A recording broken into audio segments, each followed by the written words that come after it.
And we need a religion that's at least as dimensional as you and me. You know, if you only have one point, that's like a point in the sky. It's like a star. It's a great thing, but you really can't get there. And if you only have 2 points, you only have 2 dimensions, like living with Flat Stanley. Anybody know about Flat Stanley? You know what I mean, right? It's a world where there's no depth. There are only flat dimensions. So when I say free your mind, grow your soul, change your world, or free the mind, grow the soul, change the world, I'm saying 3 dimensions of our faith. It is intellectual, it is emotional, it is physical, it is holistic. It is about your whole person. And even though we might think without doing something, if we think and don't do something, what good are we? And if we think and we don't feel something, how important is it that if we feel and don't do something, then we're just being... You see how complex it is? If you don't let all of you get involved, you're not all there. So I'm saying stay this week, because I'm talking about the old, well-known, free the mind, truth part. Next week, I'm going to be talking about the spiritual thing, the grow the soul part. And I'm going to talk about the activist portion, change the world, on the 27th, because you need all 3 to get the whole picture of what we're about. So let's talk about this free the mind thing. It's historically where liberal religion got its origins. Our spiritual ancestors, and they're all over the planet, by the way, were those who rejected the idea that ignorance is bliss. At some point we said, I'm just not content to pretend I don't know. And of course, when someone says, tell me more, or why is it, the people in charge of spreading the knowledge or sharing it are a little unnerved. You could say that the original mission statement of liberal religion is that song from En Vogue 12 years ago, free your mind, the rest will follow. It's a cool song. Go home and put it up on YouTube. It is our mantra. It's our song. We should march to that song outside. Not yet. But we could. And one of these days we might. Whenever religion of old said, you can go this far but no further. Whenever other religions said, you must obey, not ask. Whenever another religion said, here's the truth and it stops here, you know someone said, why? And you know instantly that they got into trouble too. And you know, third, that they were then hounded and persecuted. That's our legacy, a legacy of martyrs, of people who decided to question authority, to question the truth, to question the way things were, and then found themselves told to get out of town. Not many of them survived. But a few grew, kind of like those seeds that the sower drops in that parable. You know that sower parable? Some of you do, I hope. Sower went out to sow some seed, and some fell in rocks and didn't grow, and some fell among thorns and didn't thrive. Well, a few of them did survive. And here we are, the product of a few seeds that grew. The good news of liberal religion had a very small beginning. It had a very challenged beginning, but it did grow. But even here, we've had our challenges. Even here in the land of freedom, in the home of the brave. You know, this was a Baptist church. Go read the cornerstone.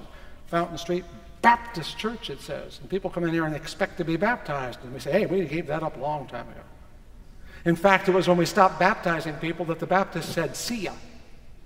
You know, if you call yourself a Baptist church, you don't baptize people, they tend to think that's a little out of the ordinary. You see what I mean? There's a consistency thing, if nothing else, that we have to pay attention to. Members of this church have been, for most of its history, not all of it, but most of its history, often ostracized as being out of touch, out of the ordinary, not appropriate. There's a Baptist temple a few blocks south of here, close to where I live, where one of the pastors there years ago loved to poke my predecessor Duncan Littlefair by calling him Duncan Littlefaith. But you know something? I believe Duncan Littlefair had a lot of faith. And so did David Rankin and all the other clergy, and so do all of you. Because we took it on the chin every year for being different, for not being like them. And it's a lot easier to go along in this world than to be different, isn't it? You just try to drive on the wrong side of the street sometime. You know what I mean. It's easier to go along than it is than to be yourself. So most of us just go along. But a few of us just won't go along. God bless us. And we need that blessing, by the way. Whenever someone questions the status quo or tries to look over the wall of tradition, they're going to be put down, no question. Mr. Darwin up there, you heard about him. 150 years ago he wrote that book. 75 years ago they had the trial, and we still haven't made up our minds yet. In fact, he's less believed now than he was 50 years ago. What really gets me intrigued here is the folks who seem to think he's all wrong are telling us by using things like the internet. Do you feel a cognitive dissonance here somewhere? I know I do. But I'm not here to discuss that. I'm just here to say that when you step outside the norm, whatever that is, when you go away from the majority, you stand back and look, and the world looks very different all of a sudden. You see things you didn't see before.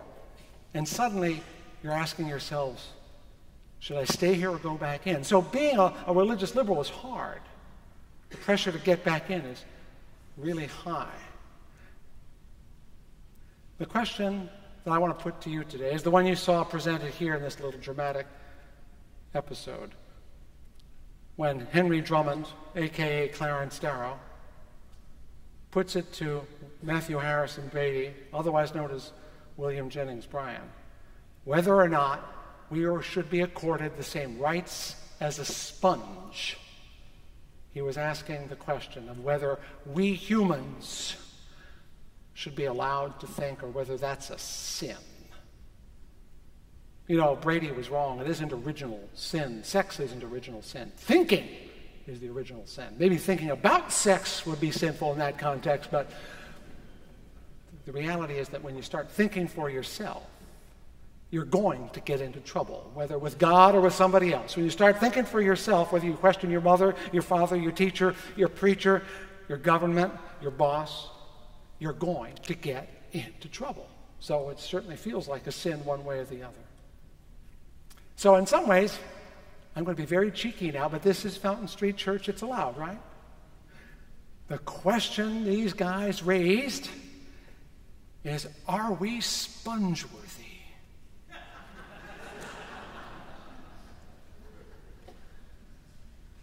I'll let you go home and figure that out if you didn't laugh. Are we worth as much as a sponge? Are we worth what we are made of? Is our brain worth using? Did we get it by mistake, or was it on purpose? Are we supposed to use it or not? Liberal religion in every form across the globe throughout time says that thinking is good. Knowledge is good. Ignorance is never right. Following without thinking is never right. We believe that once you know the truth that you did not know before, you will be freer than you were before. That's what free the mind means. That knowledge is liberating. The old American humorist Josh Billings once observed that it isn't what a man don't know that makes him so terrible, it's what he thinks he knows that just ain't so.